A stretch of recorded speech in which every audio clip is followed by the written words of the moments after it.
Lita Gore, who covers politics for the Alabama Media Group, joining us now from Birmingham. Nice to see you as always. Thank you. Put up the front page now of the Birmingham News from today. Will black voters turn out December 12th is the front page. Above that is the picture of Auburn's loss last night and news today that the Alabama Crimson Tide is going to the college football playoffs. It could sound trite to ask this, but what are Alabamans talking about, the Senate race or football? Well, roll Tide, first of all, so let's get that out of the way. But I think they are talking about the Senate race. It's a huge deal here. But football did take its place yesterday, but I think we're kind of gearing back. So people are definitely talking about this Senate race. And I thought the interesting thing in that poll is the number, the percentage that says they don't know about these allegations. Because you have to remember, these allegations are from different women. They cover different topics.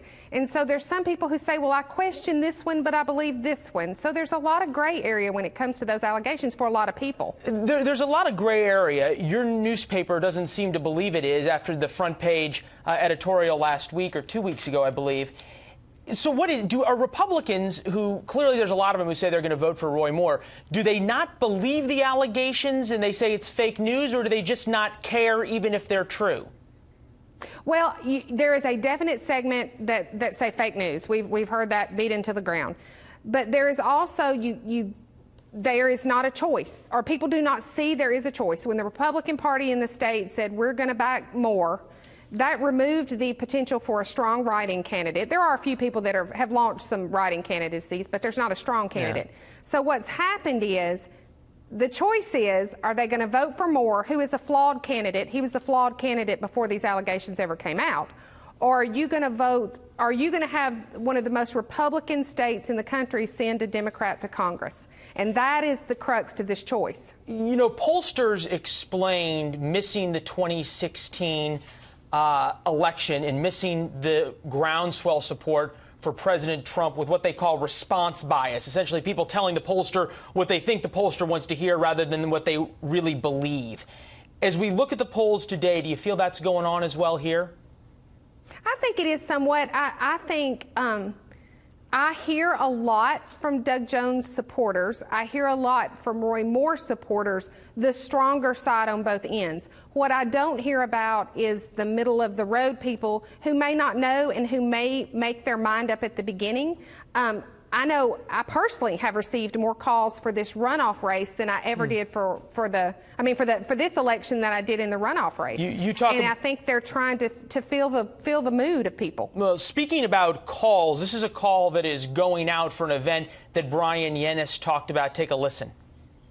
Hi, this is Laura Trump, calling on behalf of my father-in-law, President Donald Trump. I'm incredibly excited to invite you to an event in your area. The special rally event featuring President Donald Trump will take place on Friday, December 8th at the Pensacola Bay Center.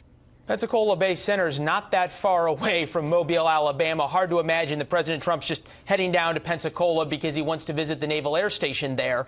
How big of an influence do you think this is going to have right before the election? Well, it's interesting because if you remember back during the campaign season, President Trump credited his Mobile rally for sort of one of his first major events. So he likes that part of the country.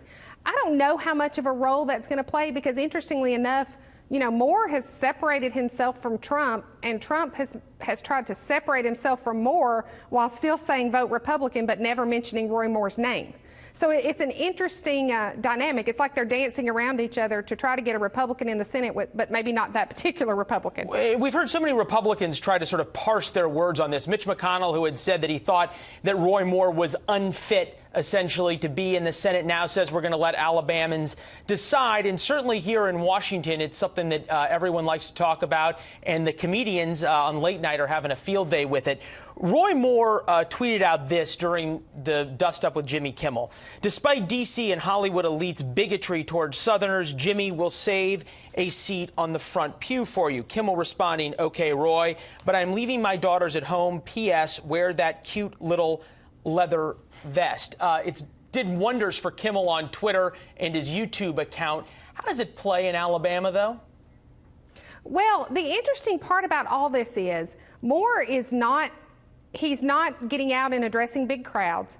He is not, when you go cover a Moore rally, there are limitations. There were even limitations this week of if you're going to shoot a picture, you can only shoot a picture up close of his face. We don't want anything else in the picture.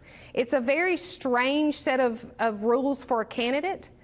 And so when you get somebody like Jimmy Kimmel, the only thing that Moore can do, it kind of plays into Moore's hands. Because what he's doing is he's saying, there's the Hollywood elite, they're against me, so therefore I must be the right candidate. Yeah. There was either a headline or your reporting that said the strange Senate race is getting stranger. We've got 10 days left. What to watch for? Well, will Moore speak more than just a tiny congregation? Will he actually, he will not take questions from reporters. Would he actually take questions from reporters? It's strange to have a Senate candidate 10 days outside the election not answering questions. Yeah, you could easily ask, why would he? He's up, at least in the current poll, he's tied. Why would he? If you're one of his advisors, why do you put him out there? All right, Lita, great talking to you. I think we're going to book you right now for next weekend. That sounds good. All right, we'll see you then, ma'am. Thank you.